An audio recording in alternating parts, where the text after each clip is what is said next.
ஹாய்ங்க, நான் பிரியா. இன்றைக்கி ஒன்று நடந்ததுங்க. என்னென்னா, நாய்க்குட்டி வந்து நம்ம வாங்கிட்டே வீட்டுக்கு வந்தாச்சு.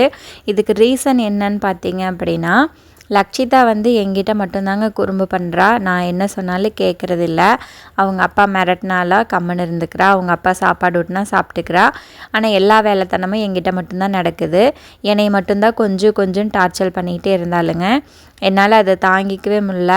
அதனால் அவளை டைவர்ட் பண்ணணும் அப்படிங்கிறதுக்காக என் ஹஸ்பண்ட் கூட்டிகிட்டு போய், அவளுக்கு நாய்க்குட்டினா ரொம்ப பிடிக்குங்க. அதனால் ஒரு நாய்க்குட்டி வாங்கி கொடுத்துட்டா உன்னை டார்ச்சர் பண்ண மாட்டா, அவள் பாட்டுக்கு அந்த நாய்க்குட்டியை வச்சுட்டு விளையாடிட்டுருப்பா அப்படின்னு சொல்லிட்டு இன்றைக்கி கடையாக சுற்றினோங்க.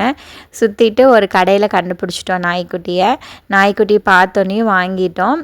இது வந்து மேலுங்க, நல்லா அழகாகவே இருந்தது. புசு புசுன்னு தூக்குனோன்னையும் கொஞ்சம் ஆரம்பிச்சிட்டா. அது ஒரு குழந்தையாவே பார்க்க ஆரம்பிச்சிட்டாங்கங்க ஜோஷ்னியும் லக்ஷிதாவும். முதல்ல ஜோஷ்னி தாங்க கேட்டுகிட்டே இருப்பாள். எங்கள் நாயை பார்த்தாலும் தூக்கிட்டு வந்துடுவா. ரோட்டில் இருக்கிற நாயெல்லாம் தூக்கிட்டு வந்து 2 நாள் வச்சுருப்பாங்க, 3 நாள் வச்சுருப்பாங்க. அப்புறம் நான் சத்தம் போட்டேன்னா கொண்டு போய் விட்டுருவாங்க.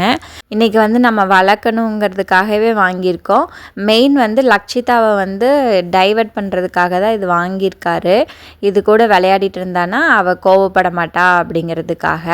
அங்கே மலைப்பாம்பெல்லாம் வளர்த்துறாங்கங்க. 40,000 ரூபாய்ங்களாம்மாங்க மலைப்பாம்பு. இதையும் வாங்கிட்டு போய் வளர்த்துறதுக்கு ஆள் இருக்காங்கங்க. இதுக்கு சாப்பிட்றதுக்கு வந்து ஒரு வாரத்துக்கு ஒரு எலி கொடுத்தாங்கன்னா அதுவே போதுமானதாமாங்க. பார்க்கவே பயமாக இருந்தது, அருவருப்பாகவும் இருந்தது கொஞ்சம்.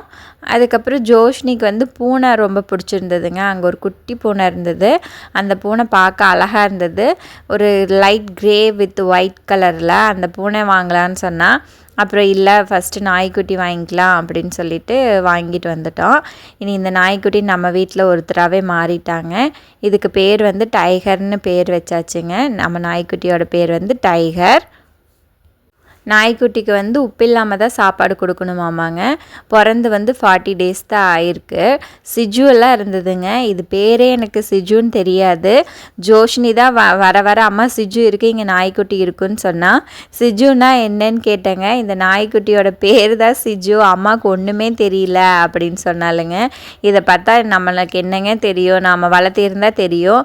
நமக்கு பார்த்தா பிடிக்குங்க, அவ்வளோதான். வளர்த்தணுங்கிற இன்ட்ரெஸ்ட் எல்லாம் இல்லை. ஏன்னா அதை மெயின்டைன் பண்ணணும். மெயின் வந்து அதுக்கு வேலை செய்யணும். உச்சா போனால் துடைக்கணும், பாத்ரூம் போனால் கொண்டு போய் விடணும். இதெல்லாம் நமக்கு செட் பட்டு வராதுங்க. ஏன்னா நம்ம வீட்டு வேலையும் செஞ்சுட்டு இதுக்கும் நம்மளால் வேலை செய்ய முடியாதுன்னு நான் தெளிவாக சொல்லிட்டேன். இவங்களே பார்த்துக்கிறேன்னு சொல்லியிருக்காங்க. பார்க்கலாங்க எவ்வளோ நாளைக்கு பார்க்குறாங்கன்னு. வீட்டுக்கு கூட்டிகிட்டு வந்தோடனே அதுக்கு பால் வச்சாங்க, நல்லா நீட்டாக குடிச்சிருச்சு. சரிங்க, நம்ம இன்னொரு வீடியோவில் பார்க்கலாங்க.